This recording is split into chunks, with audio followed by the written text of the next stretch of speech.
사운드 오브 뉴스입니다. 김민아 기자 어서 오세요. 안녕하세요. 오늘 들어볼 뉴스 소리는요. 다소이 기분이 상할 수도 있는 그런 소리인데요. 조원진 의원의 외침을 같이 들어보시죠. 아, 그 논란의 대상. 그렇습니다. 예.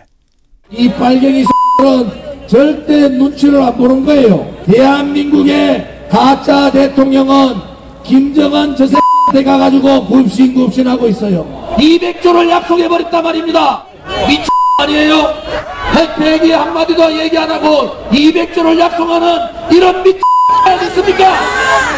문재인 주사파 저지의 함성 집중 발사! 네.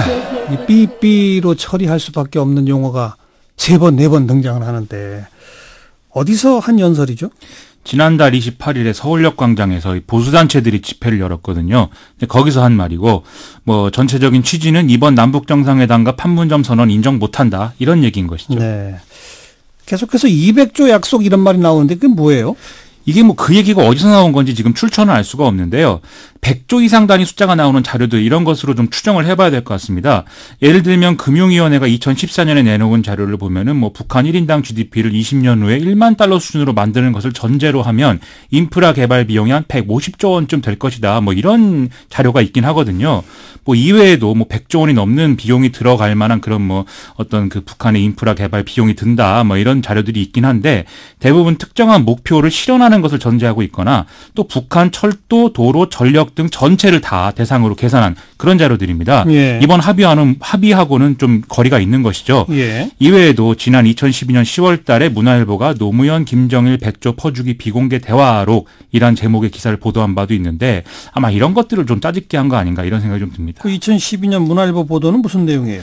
2007년 남북정상회담 당시에 노무현 전 대통령이 김정일 당시 국방위원장하고 단독회담을 가지고 정권이 바뀌더라도 이 합의를 데모질을 해서 못 바꾸게 해야 된다라는 그런 얘기를 했다라는 게 비밀 대화록에서 확인이 된다 이런 얘기였는데요.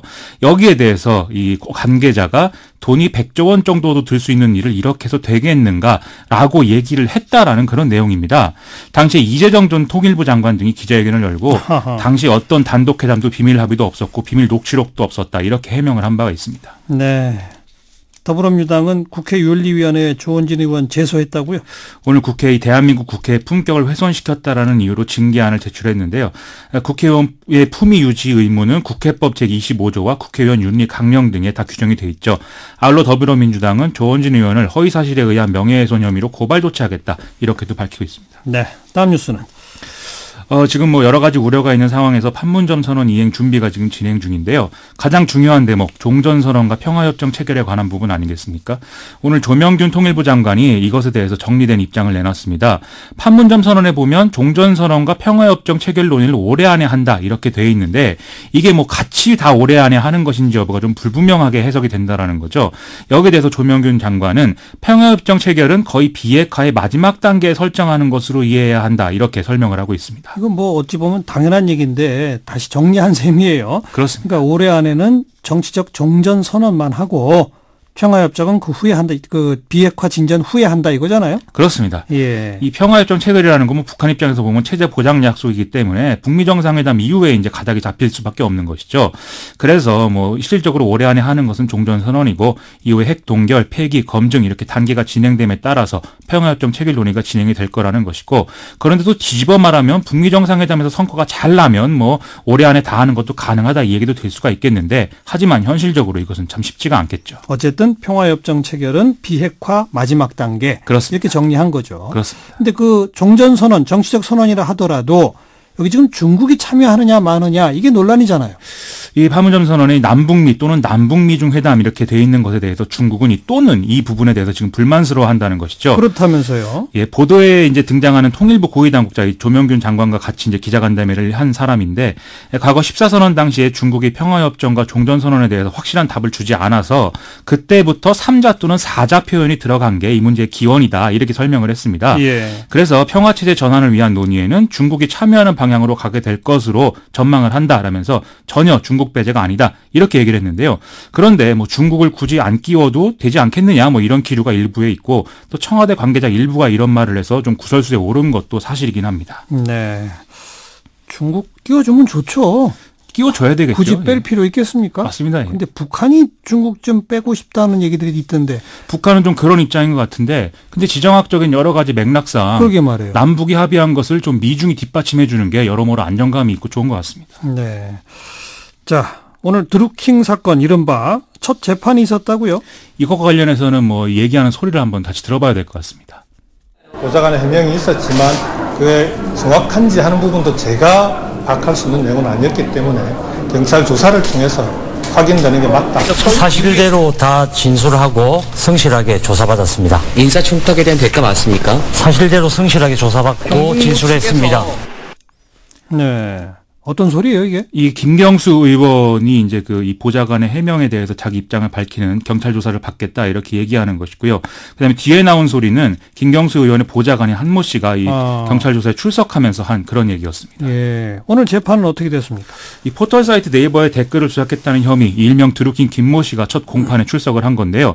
재판장이 공소 사실을 다 인정하느냐 이렇게 물어보니까 공소 사실을 전부 인정한다 이렇게 대답을 했습니다. 전부 인정한다? 그렇습니다. 혐의를 모두 자백하는 만큼 재판 진행을 신속히 해달라 이런 얘기도 했는데요. 예. 반면 검찰은 지금 증거로 신청한 압수물 대부분을 경찰이 아직 분석 중이다라면서 공범에 대한 구속수사도 진행 중이고 범행 동기에 대해서도 추가 수사가 되고 있는 이만큼 다음 재판은 한 달 뒤로 미뤄달라 이런 요청을 하는 그런 상황이었습니다. 아니, 그러니까 피의자 측에서 나는 모든 죄 다 인정한다 지금 이렇게 나왔다는 거죠? 그렇습니다. 뭘 인정한다는 거예요, 구체적으로? 현재 공소장에 있는 혐의는 이제 업무 방해거든요. 그래서 네이버 아이디 뭐 614개를 경공모 회원들로부터 입수를 해서 매크로를 이용해 댓글 공감수를 늘렸다라는 건데 오늘 나온 보도를 보면 경찰에 전수조사한 결과 매크로를 통해 조작에 관여한 아이디는 뭐 2,200여 개에 달한다고 하니까 더 규모는 큰 거죠.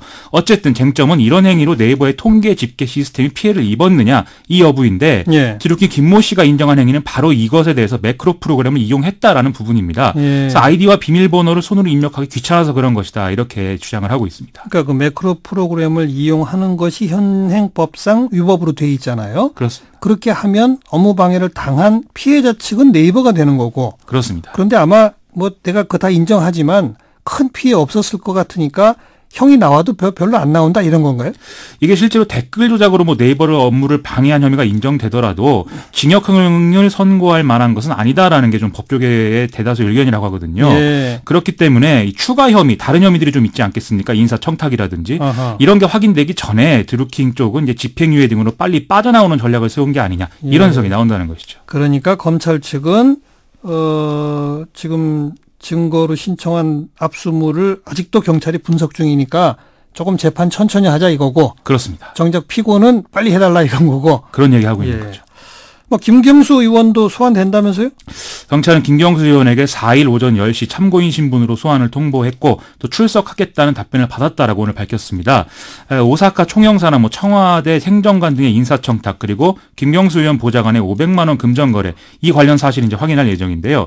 김경수 의원은 당일 출석해서 분명하게 설명하고 정확하게 소명하겠다 이런 입장을 내놨고요. 네. 이 드루킹 김모 씨 측으로부터 추천을 받은 당사자인 윤모 변호사와 도모 변호사의 경우에는 내일 오전 10시에 참고인 신분으로 소환된다고 합니다. 네. 계속 수사는 지켜봐야 되겠고. 다음 뉴스는요. 금융감독원이 어제 삼성 바이오로직스에 대한 분식회계 조사 결과를 통보했는데 오늘 이게 이제 단순 회계 처리 규정 위반 부분이 아니라 고의적 분식회계로 지금 금감원이 보고 있는 것으로 그렇게 확인했다는 얘기입니다. 이런 사실이 증권선물위원회에서 사실로 확인이 되면 삼성 바이오로직스는 한국거래소로부터 상장 폐지 여부를 심사받게 되는 상황까지 이어지는데요. 그렇게 되면 대표이사 해임 권고나 회사의 검찰 고발 조치도 이어질 수 있다고 합니다. 뭐 어떤 부분이 고의적이라는 겁니까? 이게 좀 얘기가 복잡하고 어려운데요. 삼성 바이오로직스가 미국 회사인 바이오젠하고 합작 투자를 해서 삼성 바이오에피스라는 회사를 만들었습니다. 근데 국제 회계 기준에 따라서 이 삼성 바이오에피스는 애초에 종속 회사였는데 이걸 관계 회사로 바꾸면서 이 회사의 투자 가치를 장부 가격이 아니라 이제 시장 가격으로 환산해서 그렇게 적용할 수 있게 됐다는 것이거든요. 이로 인해서 삼성 바이오로직스는 지난 2015년 상장 직전에 1조 9천억 규모의 흑자를 올린 그런 이제 기록을 세우게 된 것이죠. 예. 그 전까지는 4년 연속 적자였다고 하는 것이거든요. 예. 그런데 이 바로 종속 회사를 관계 회사로 바꾸는 도중에 회계 기준 위반이 있었다라는 게 지금 금감원의 인식이라는 겁니다. 삼성 측의 답변은 뭡니까? 그렇게 된 이유가 있다라는 건데요. 미국 바이오젠이 당시에 이제 삼성 바이오에피스가 신약 개발에 성공함으로 인해서 콜옵션을 행사할 수 있는 실익이 존재한다라고 봐서 공동 경영권을 행사할 수 있는 그런 조건이 갖춰졌다는 것입니다. 그래서 관계회사로 변경했고 이 과정에 감사인 권유에 따라서 합법적으로 처리를 했다라는 것이거든요.